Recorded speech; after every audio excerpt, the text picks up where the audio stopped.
Quizzes. I had quite a few emails over the live quiz and the content there. I actually rephrased the questions a little bit, maybe to make it clearer what I was trying to get at. The first question was actually asking the purpose. You get that right off the top of the lab handout, right? There's 3 purposes, and the 4th one was to synthesize a compound, right? And that was the one that didn't fit, and so was not a purpose of this week's lab. Does that make sense? Now, what I was doing in that was making you read the purposes, because I want the big picture to be understood. What are you going to try to do today? You guys with me? So that's where you would find that. I also mentioned that in the first part of the video, but the video is more about the big picture. It doesn't have the details in it. Okay, the lab handout has the details. To answer the next 2 questions, you need the details. So you would have to use the lab handout to do that. Cool, you guys with me? But now, do I want you to watch the video? Yeah, because it walks through each step of what you're going to be doing tomorrow or on Thursday. Cool, you guys with me? And so then, but I made it where I want you to estimate the volumes of things you use, and I put in actual just one number, which wasn't really fair to you, I didn't think. And so I changed that to ranges of numbers. How much water are you going to use to complete the lab? Somebody who looked that up and figured that out. About 70 milliliters, right? Because you're going to need 30 milliliters to fill the burette and bleed it. And actually you'll need really 80, because if you know the truth about pipettes, it takes about 10 extra milliliters of water there. And so more than 50, right? Well, 5 experiments, 10 milliliters apiece, that's 50, plus the additional amount that you're going to use. Cool? We already took it, is that? I actually gave you a second chance. So I added an opportunity. If you do not like the score that you received, all right, then I'll let you take it again. Is that fair? All right. And so the next 2 questions are that way. Okay, so I get you to read the procedure to find those answers. The last question I was trying to teach with, and maybe I haven't even talked about glassware yet to you guys, and so maybe I didn't give you enough information. So I completely rephrased that question, and it starts with the answer is true. Okay? So that's what the answer is. I want you to know the answer. Because the question is saying, did Dr. Garrison misstate the labeling of a piece of glassware in his lecture that he prepared for laboratory?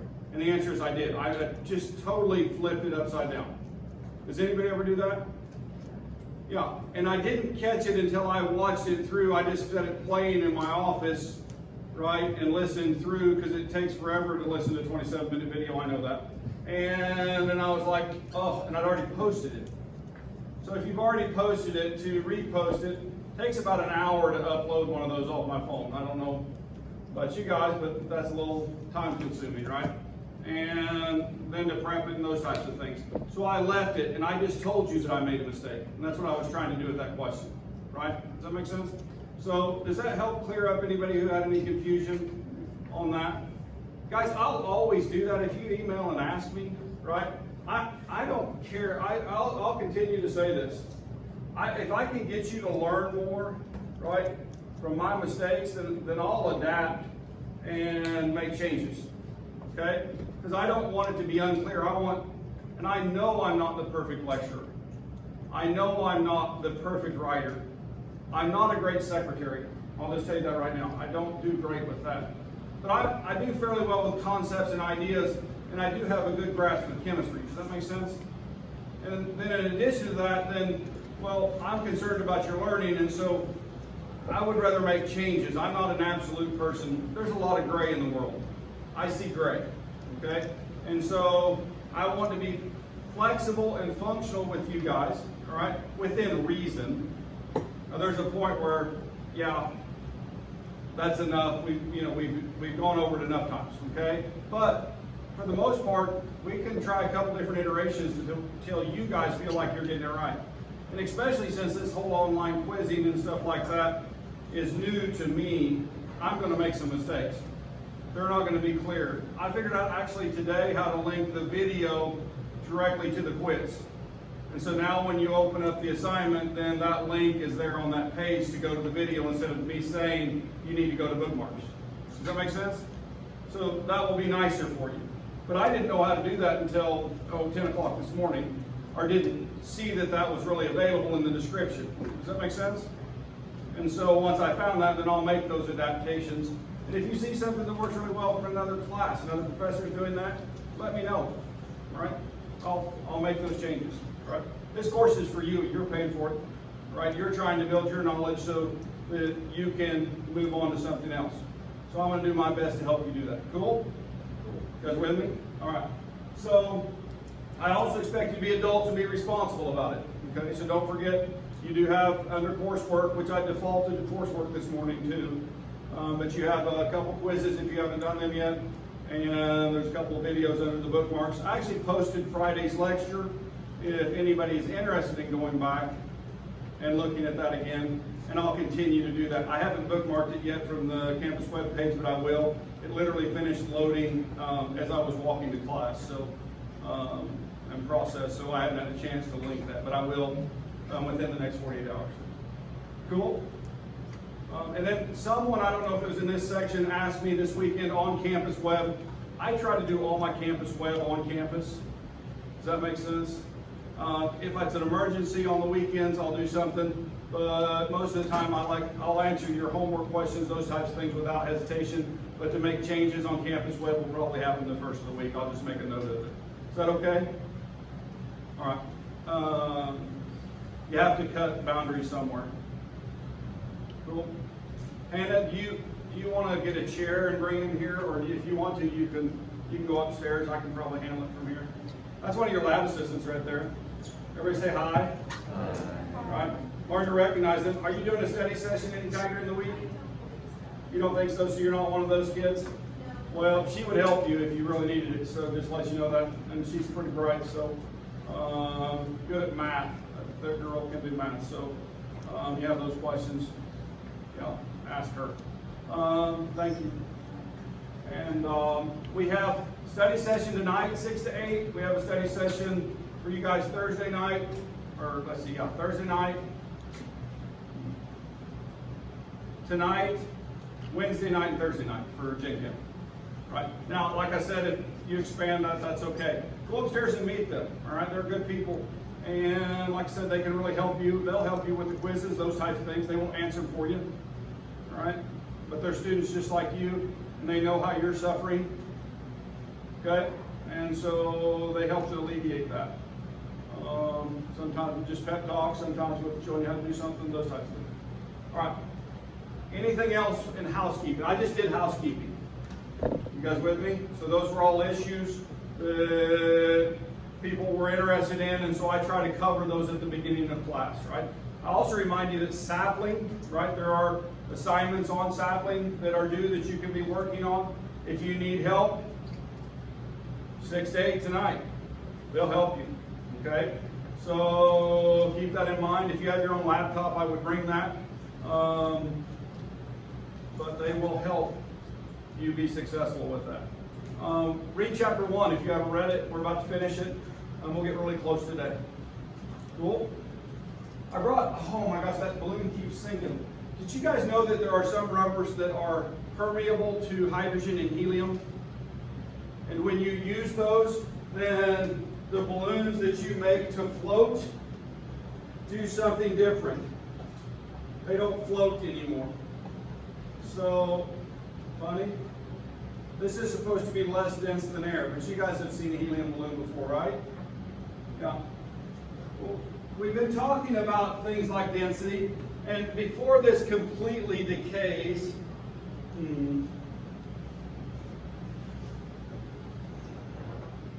I was going to let you guys think it was helium, because helium's density is less than air too, right? So what does a helium balloon do? It floats, right? Yeah. Well, hydrogen balloons float too. This one's still got some hydrogen in it, but it's starting to disappear. And so when you do hydrogen, instead of breathing it in for effect, you actually do something else. And you make a bang, right? Because that's what we're supposed to do as chemists. You know what you do? Always carry a spare. And then there's matches on there too for crisis.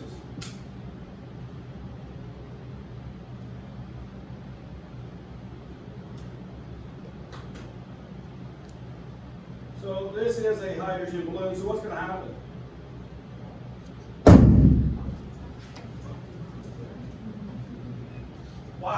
That's cool, right?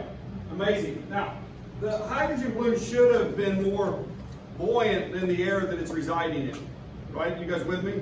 So it should have been floating. Like I said, I need to get some hydrogen, or actually helium balloons are the ones that you buy because they don't really sell hydrogen balloons.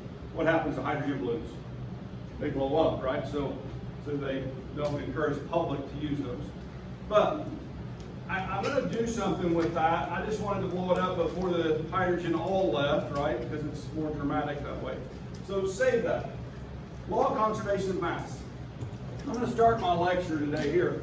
And actually I'm going to start with another premise.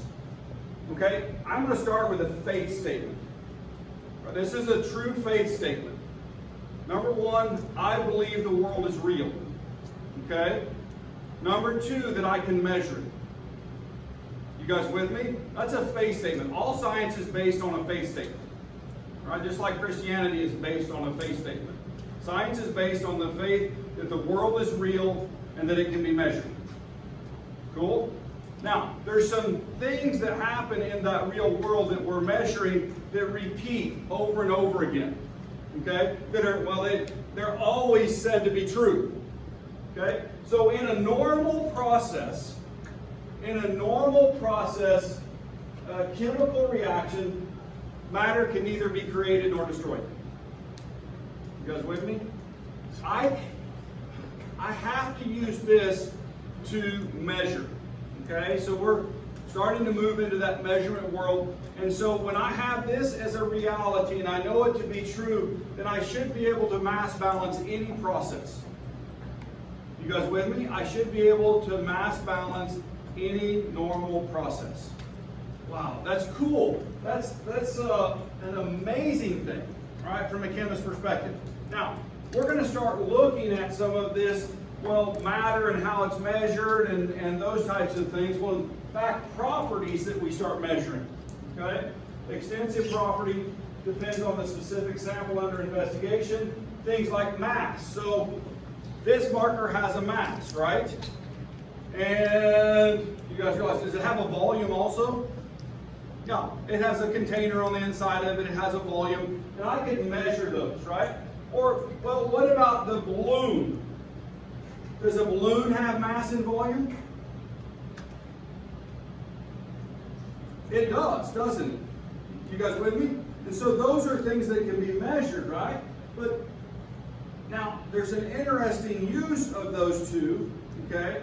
If I take the mass and I divide it by the volume, what I find is that pure materials and pure compounds, have properties like density that can be used to identify them, right? So a combination of two properties which are extensive can be used to find something that is intensive, something that's characteristic to that material. And so I brought some balloons today, and in fact, I'm going to throw these up. You guys ready? Look the same to me. Let's try this one and this one. All right, you ready? Wow.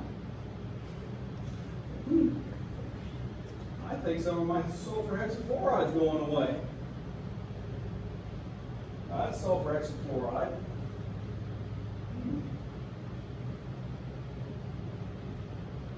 That's weird. Where'd the hand go when I need her?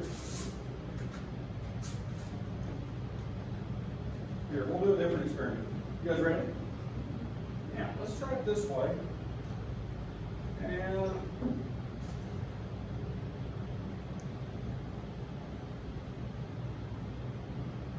let's see something here.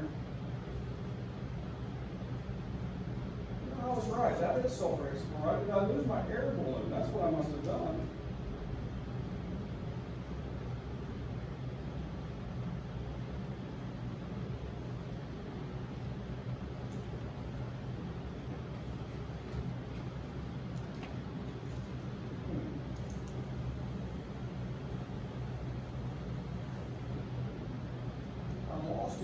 Somewhere, and then, oh, wait a minute, look, it's kind of working. Some of the sulfur hexafluoride is going out of there. What are you guys seeing?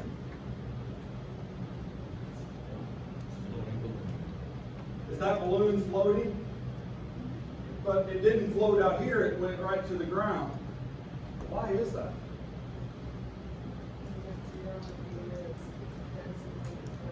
So I must have put a gas in the beaker that's denser than the gas in the air. Did I just kind of do an experiment? Now I'm supposed to have one that's floating too, right? And one that suspends, and then one that's extra heavy like this one, okay? And so it's an extra heavy balloon and doesn't behave the same as an air balloon, okay? It has sulfur hexafluoride in it. And there's another experiment that we can do that's kind of funny, right? And so I'm going to do this.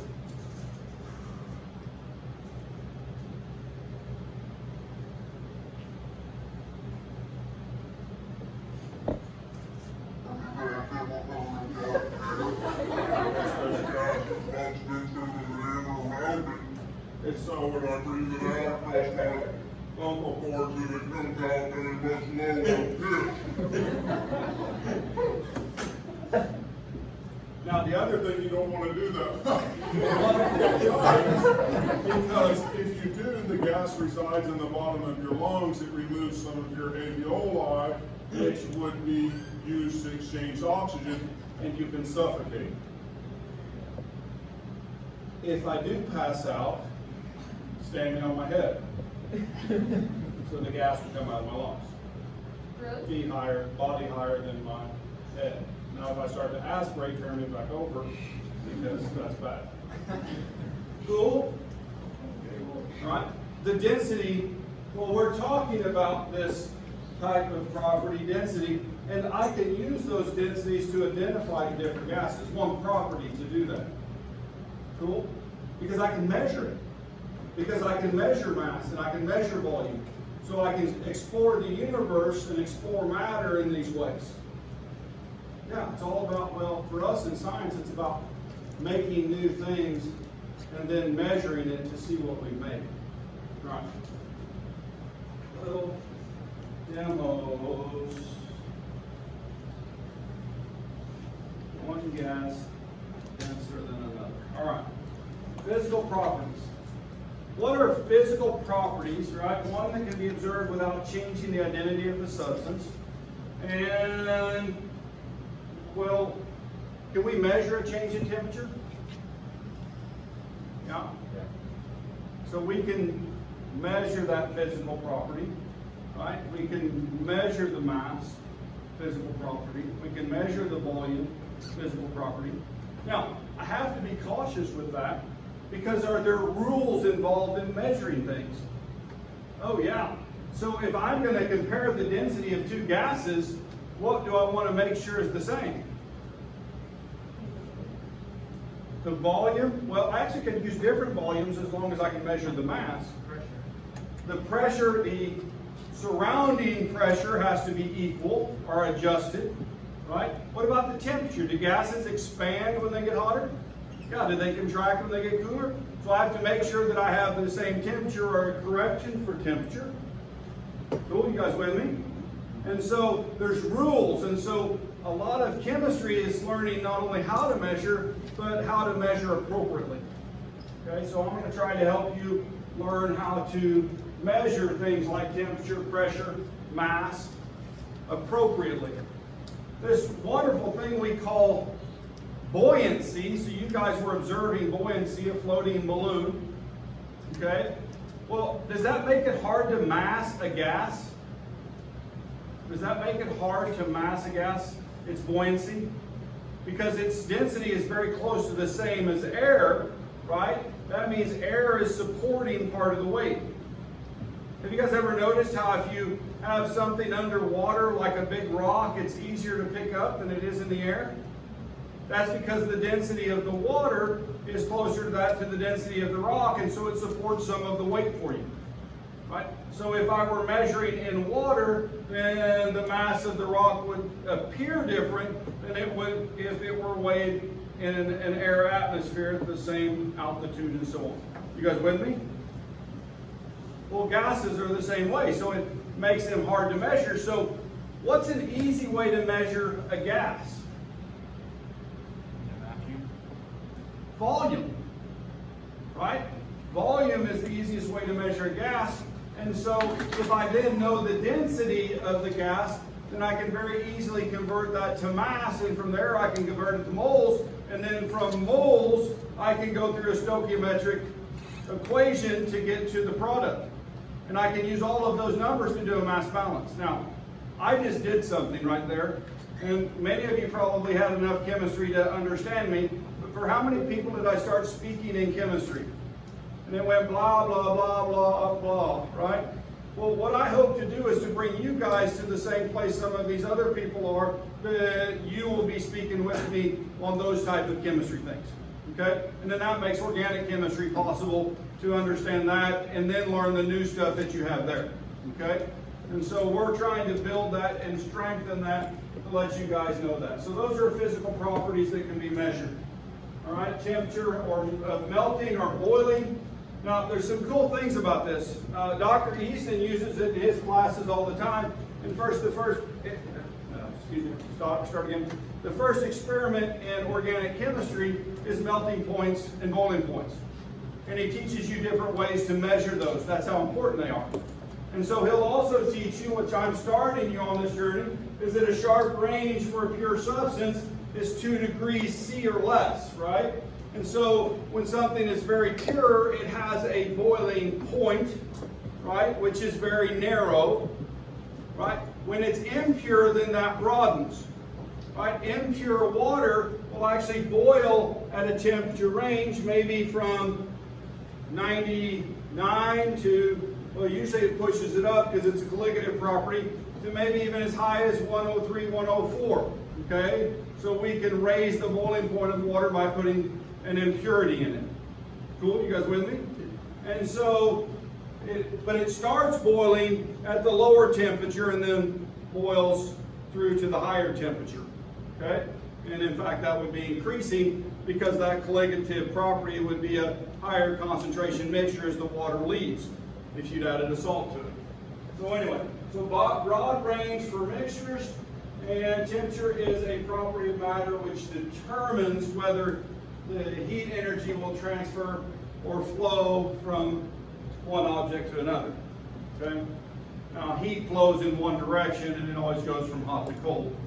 Just to let you know that, okay? I always think that heat can be removed, right? And I can always feel the heat when you guys probably have a family member who's the one that when the door gets left open, they're screaming. That's me at my house, right? Because I can feel the conditioned air leaving, right? And that bothers me for some reason. My dad always says we're not trying to cool the outside. We're not trying to cool the outside nor heat it. So when it's colder outside than inside and you want to bring the temperature down, that's fine. And when it's hotter, though. All right. So he talked about this physical property density, mass per unit volume, and considered two substances that do not dissolve in each other, substances with the lower density flows. So when I put the gas in the beaker and this balloon floated in the beaker, which gas was denser, the one in the balloon or the one in the beaker? The one in the beaker. Okay? Now, this is really an interesting thing. When I have oil and water, right, and I'm going to call that an organic molecule in water, what do you guys think happens? Does the oil float on top or does the water float on top? The oil is on top, okay? Now I want to warn you about this because there are oils, okay? Sorry, I keep moving forward. That's an old habit. I'm trying to get rid of it.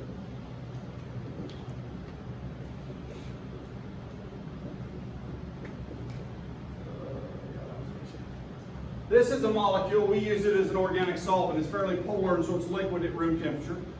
Okay? And dichloromethane. Now, if I have methane, you guys are familiar with it, right? And so the Lewis structure of methane shows that there's 4 hydrogens for 1 carbon. This shows that there's 2 hydrogens and 2 chlorines. Now, atomic weight for hydrogen is 1 gram per mole, right? For chlorine, it's 35.5 grams per mole. So number one, this is a heavier molecule, Number two, it has polarity, and so it's sticky to itself, and it's liquid, it's a volatile liquid at room temperature. But the density of this molecule in a liquid is greater than that of water. And so one of your first synthesis experiments in organic, you guys have a organic layer and a water layer, and organic students almost always are used to, I started warning them ahead of time, right, when you get there, and then when Dr. Easton says it again, then you save both layers, and you know which one came from the top and which one came from the bottom, but the solvent you're using is methylene chloride, but students were throwing away their reactants, or their products, because they were in the organic layer, and they thought they were throwing away the water layer, because of its position, right? So they had their separatory funnel, right? And so a separatory funnel has two liquids in it, and you drain it out. It gets very narrow here at the bottom, so when that approaches the bottom, you can turn the valve off when the second layer arrives. And so I've got a good separation of the two liquids, right? And well, you thought the bottom one was water, so you didn't need the water layer. What do? You pour it down the drain. It was actually the methylene chloride layer, and H2O goes on top because of the density. It's important to understand density. That's what I'm trying to show you, an example, a real world example that you're going to face where you'll use this idea. Okay? Real world example. All right. Do rocks sometimes float? Yeah, pumice, for example, is considered a rock. It floats. Coal, the geologists will call that a rock. It's carbonaceous. Do what? What about rock? It's not, is it? No. I don't think so either. I heard they call that by geologists. They call it a rock. It's carbon. It's old plant cells. So anyway. Densities. CO2 and air. Can I get air to float on CO2? That's a question, test question right now. Can I get CO2, air to float on CO2?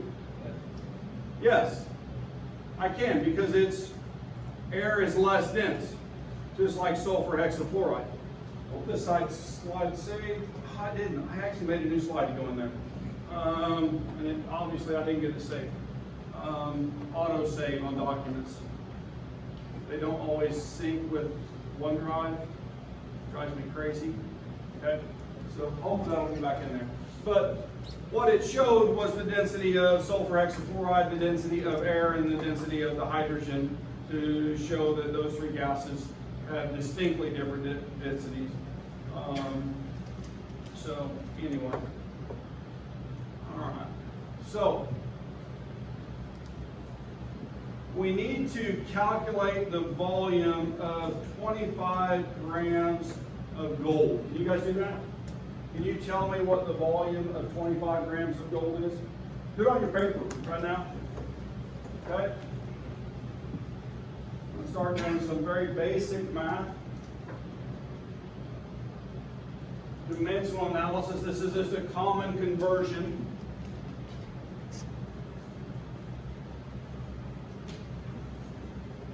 What's my conversion factor?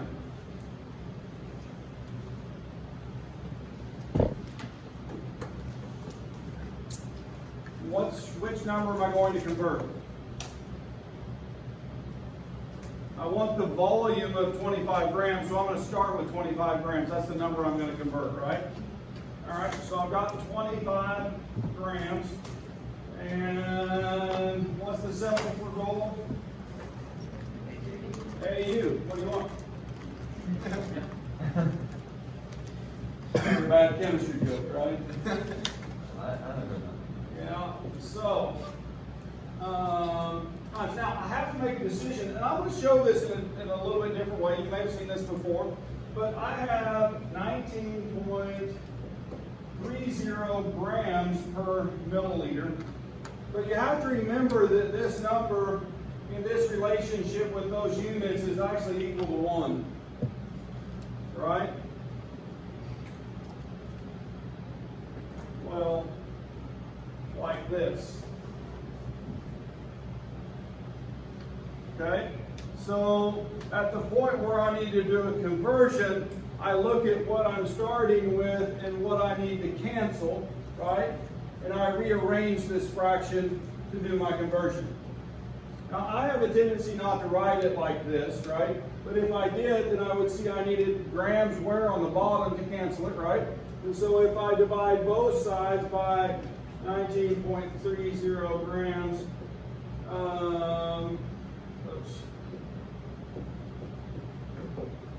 then this now equals 1 on this side, and I have my conversion in that direction.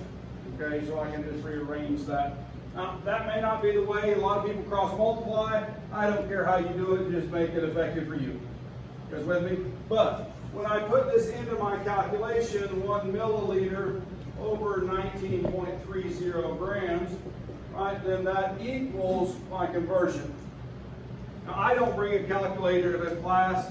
Sometimes I put the answers in, sometimes I don't, but this was equal to, looks like, well, the way I've done it on the board, 25 grams, 2 significant figures, and so 1.3 grams, or excuse me, grams, milliliters. All right, now I made sure that my units cancel. Now, it took a long time to do a very basic calculation. Right? But the secret to almost all chemistry, physics, engineering problems is that 90% of them have 5 conversions to get to the end. Okay? And if I put this in upside down, then I'll start off with the wrong conversion right off the bat. And so the best thing to do is dimensional analysis and look at the dimensions of the calculations. In other words, the heart of this is that I want to go from grams to what? To milliliters. And I'm going to use the conversion factor density, right? Grams per milliliter. And so then I have to make sure that I set this up with the units in the appropriate direction. Okay? So that's my conversion. All conversions should be done that way. Yep. Question? No, never mind. I thought your hand went up. You were stretching. No, I'm just stretching, yes. Helpful at all to anybody? Yeah. Yeah. So we'll do a lot of conversions in this class. Okay? A lot. I mean, huge amount. Actually, to prepare the new slide I was making today, if you look up the densities of gases, then they're all given in IUPAC, which is meters, kilograms per meter cubed. Okay, and so I like grams and milliliters or grams and liters because those are the ones we commonly use to measure with in chemistry. Okay, so IUPAC is the international union that names all of these things and designates the units. It doesn't mean we have to use them, but when we report and those types of things, we should use those units. Okay, so you have to convert to them if you're not using them in your measurement. Cool. So I had to convert all of those. So I did a bunch of conversions to make a slide today. All right. So we're talking about physical properties and physical change. What about chemical reactions? All right. Product goes to reactants. Reactants goes to product. Said that backwards, didn't I? Wait a minute. Can I go either direction in a reaction? Yeah, I can. So reactants undergo chemical change of products, but when I flip that over, right, then what's in front becomes the reactants, right, and it's still the product on the right. So realize the language, reactions can run in either direction. Now, are they always thermodynamically favorable and just occur? No. Once I make sodium chloride, I have to put in a lot of energy to get it back to sodium metal and chlorine gas. Okay? A lot of energy. So there's more to it than just the chemical equation in the real world. We have to start considering the thermodynamics of the process and measure those also. So, but if I take sucrose and convert it to carbon and water, then That's a cool reaction. It would be reducing the carbon and changing its oxidation state. And yeah, I actually like to take that sucrose and turn it into carbon dioxide. Okay?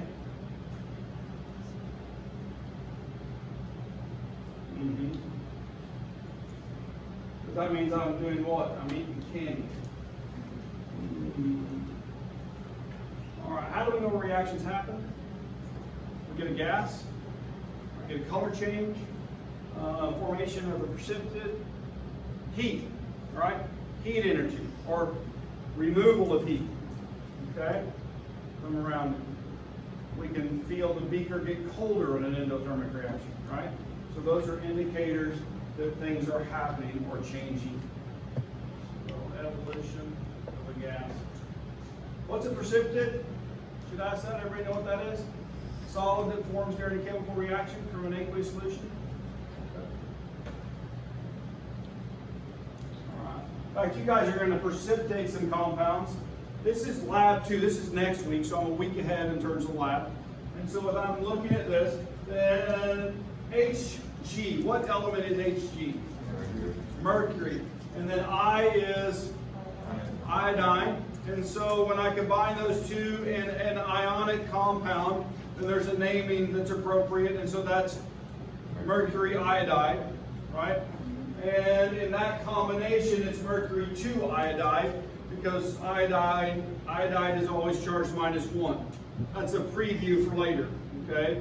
Those are things we're going to work on to get better at. But the mercury iodide reacts with potassium iodide. And when it does, it makes a complex, okay? And that complex is HCl4 -2. Now, what's really cool is that first compound is in solution and it's a solid, and you add the Ki and it actually disappears. Okay, it goes away and it looks like crystal clear water. Now in reality, there's ions dissolved in that with no color. And then you start dropping in some copper or some silver. We're going to use both of those elements. This was showing the copper reaction. You drop in that copper and it reacts with the complex from the first reaction. You guys see that? And when you do, you actually get a solid again, okay? And that solid has color, right? Now, the neat thing about it, at one temperature it has one color, at another temperature it has another color. And so if you look at the bottom down here, then what I see is that I have molecule A and molecule B, with the change being heat, okay? And so that's a reaction. In reality, those are two different compounds because they have two different colors, because that's one of the ways that we identify them. So at one temperature it exists in one structure, and at a second temperature it exists in another structure. And they're definite. Okay, they can be, well, I can do crystallography at the two different temperatures and find the structure of each of those. And so structurally they're different. Cool? Yeah. So you guys are going to do this. This is one of my, I shouldn't do this lab environmentally because it contains the molecule mercury, but the synthesis works perfectly every time, right? And we're doing it in a microscale, so we don't make that much. And then I save the compound. I've got a whole bunch of that student prepared thermochromic compound. Someday I want to figure out something to do with it. Try anyway. So anyway, so those are chemical changes. We're going to learn how to do those this semester. So if you've not done a lot of reactions, we're going to do some reactions. We're going to do some physical measurement. We're going to do, well, chemical measurement. And yeah, and you guys are going to learn the techniques of chemistry. So that's my goal. All right, how about identifying some of these things? When I break glass, is that a physical change or a chemical change? It's physical. I still got glass, right? I don't have anything else. What about eating bread? This was on a standardized test. I hated it so much I put it in this lecture. When I chew on the bread, it's what? But immediately, what does your mouth start to do? Break it down with saliva, right? And saliva it has enzymes in it which cleave the proteins, and also we start changing the structure of the sugars. And so that's a chemical process. So both, but that wasn't an option on the answers. So both. It would be both, physical and chemical, wouldn't it? That's what I said. So that's why that one's on there. What about acetone, right? Commonly used laboratory solvent, evaporated. It's physical, isn't it?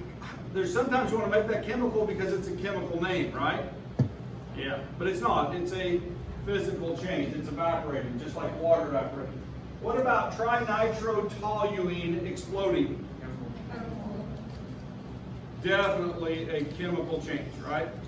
And so that's a big one. We make nitrogen gas, we make water, and carbon dioxide. And so the volume goes from very small to very large as the gas expands rapidly outward, and that's the explosive property that happens, right? That mass expands to a much larger volume instantaneously. Okay, cool? Blowing things up. Another law. So what is the law again? It's something that shows to be always true, right? And so law of definite proportions. All samples of the same pure substance always contain the same element by weight. Same proportion. Fraction, if you want to say it that way, of element by weight. In fact, we can identify compounds by their by that, or other things like, how would we say, minerals are defined by the percent of each element. We're going to look at one in a minute, malachite. But scheme of classification of matter, we can have homogeneous matter and heterogeneous matter. We think the heterogeneous matter is separated physically. For example, we talked about sugar water the other day. How do you get the sugar out of water? You boil the water away. Okay? And so we can make it then homogeneous sugar. We can condense the water and we can add the pure water. And so then when we come down, we have the pure water, we have a pure substance. Well, if I have a solution, that was actually the sugar solution, wasn't it? Maybe I'm right there. That one was homogeneous. I needed the heterogeneous one. How about sand and water? Definitely heterogeneous. That's a better example. I can't believe I just did that. That's kind of like that TCTD thing. I know better. I just said it wrong. All right. Pure substances, compounds, then we can separate those into elements. We do that very commonly through electrolysis to find different elements. Okay? Some other processes that we can use if they all hit the energy. We're going to talk more about electrolysis than any other. All right, so, well, I had another spot there. All right. Classification of matter. Size. When we're talking about compounds, chemicals, elements, and those types of things, then they're very small. Okay. This is a quick video which kind of shows this picture from your book, and it's in powers of 10. So if you notice, this is 1 meter here. This is 1 power of 10 down. This is 2 powers of 10, 3 powers of 10, 4. You guys with me? And so we go down and we get to the atom at the negative 11, okay, 10 to 11. The negative 10 number was once used in angstrom, is 1 times the 10 to the negative 10 meters. Right now we use the nanometer in the current scale, or femtometer, or in that group, so picometer. And so we use those prefixes instead of the angstrom. But I want to play this, and it's, I think I have to slow it down when it starts, so I'll try to get that done. Go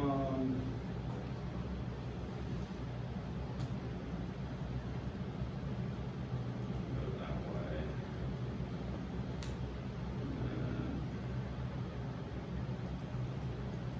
So this starts outside the Milky Way galaxy.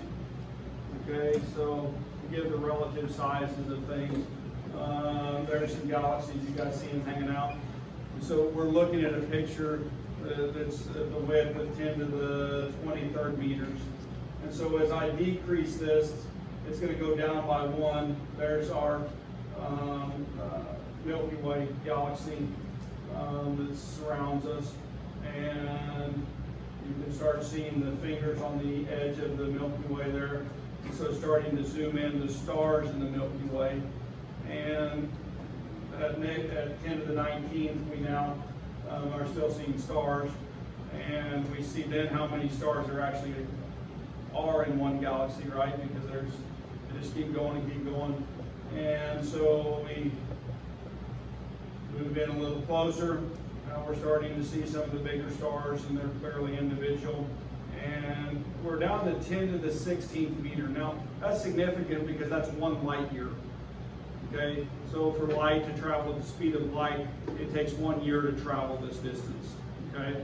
So if we're a light year away, and we can start identifying, do you guys see that fuzzy star right in the middle of the picture? So now, where did we start at? 24th, 10 to the 24th power, right? And so we're all the way down to the 15th. So we're 9 powers of 10 and we can see our sun. Okay? All right, 9 powers of 10 and we can see our sun. And 1 trillion kilometers. And then I start looking, there's our sun again, but you can start seeing some, well, what are those that are going around it there? Orbitals, right? Planetary orbitals. And so here we're getting a little closer. And let's see, 1, 2, 3, 4, 5, 6. I'm not showing all of them, are they? Okay, but there's some on here, not all of them, because there's 9. Oh wait, no, there they are. What, you guys catch that? Those are small enough that we didn't see them in this picture. 10 billion kilometers, 10 to the 13. If I decrease by 1, then I can start seeing the inner planets. Our solar system is huge, right? To get to planets, right? Well, this picture right now is 1 billion kilometers. At our speeds, we wouldn't be able to get there very quickly, would we? Okay? So anyway, trying to go to Mars, Elon Musk. We're zooming in parts of the orbits of Venus and Earth. And then we go in, there's the Earth inside that orbital. And then what's that going around the Earth? That's the moon, 10 to the 9th meters. Now, I want you to do this because 10 powers of 10, the other direction is an atom. You guys with me? So when we're looking at this, that's the orbit of the moon.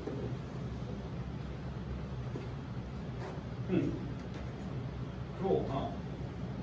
All right, here we go. I'm going to go a little bit faster. There's the Earth. I should stop there for a second. There's 10,000 kilometers. You see that, right? Across the surface there. Now we're going to Florida, and we're blowing it up. 10 to the 5th, 10 to the 4th. We see a city. We're on Google Earth, aren't we? And 10 to the 3rd.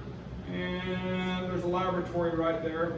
And that is the National High Magnetic Field Laboratory who made this video because they wanted people to know the size of things. There's 100 meters, so we're going to do a dash, that's it. If we're going to go to 1 meter, or 10 meters in the picture, that's the tops of the trees. There's 1 meter, we can see individual leaves. Now we can see 10 centimeters, oh, we can see 1 leaf. And now, what do we start to see? We're starting to see cells, you can see those. And they're up to a centimeter. And well, actually the individual cells are inside of, this isn't a cell, the cells are right there. Look at this. So there's actually, oh, there they are. Right, so you can see clear cell walls. So there's other rigid structure that goes in those. Oh, now we're all the way down 10 micrometers, and we can start seeing cellular structure. And even more so, we can see the nucleus of the leaf cell. And there's the DNA, right, the chromatin in the leaf cell. And there's the ladder, the alpha helix that they talk about, 10 to the minus 8, right? So that's a fairly large molecule, you with me? So we can see large molecules there, but to see the individual atoms, we have to go to 10 to the minus 9. And they have to be big to see them easily. And, well, in fact, then we start looking at the electron cloud, and that's in the picometer range. And now we're down picometers smaller, but there's the nucleus. And 100 femtometers, well, the nucleus, we blow it up, is about 10 femtometers for the carbon atom.